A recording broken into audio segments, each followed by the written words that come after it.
নমস্কার, আমার চ্যানেলে স্বাগত। আপনারা জানেন নিশ্চয়ই এতদিন ধরে আমার ভিডিও দেখছেন যে আমি একজন ডায়ালিসিস পেশেন্ট। তো ডায়ালিসিস পেশেন্টের প্রথমে তো কিডনি খারাপ হয়, ওটা জানতে পারা যায়। ডাইরেক্ট তো আর ডায়ালিসিসে কেউ আসে না। আগে কিডনি এফেক্ট হবে, তারপরে ডায়ালিসিস। তো আমাদের যে কিডনি এফেক্ট হচ্ছে, কিডনি এফেক্ট হওয়ার পরে ডায়ালিসিসে আসছি। তো ডায়ালিসিসের আগে একটা স্টেজ আর ডায়ালিসিসের পরে একটা স্টেজ।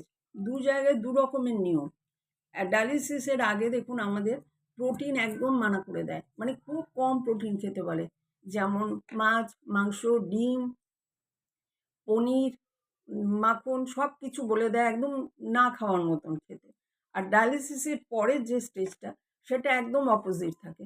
ওটাতে বেশি করে প্রোটিন খেতে বলে, কেননা শরীর থেকে প্রোটিনটা বেরিয়ে যায় তখন।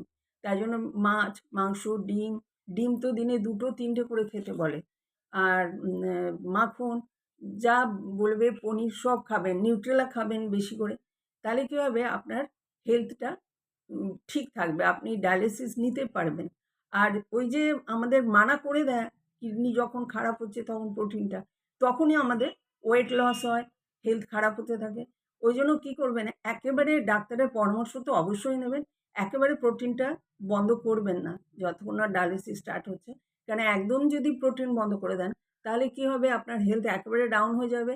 আপনি যখন ডায়ালিসিস যাবেন তখন আপনার আর ক্ষমতাই থাকবে না শরীরে এই যে অসুখটা হয়েছে এটার সাথে লড়াই করার মতন।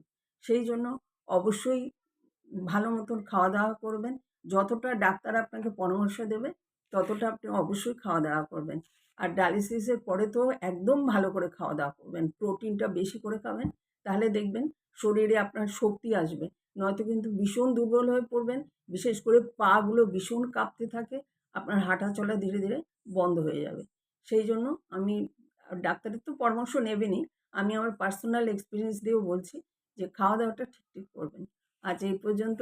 আপনারা তবে ভালো থাকুন, সুস্থ থাকুন। আজ এখানেই রাখছি। নমস্কার।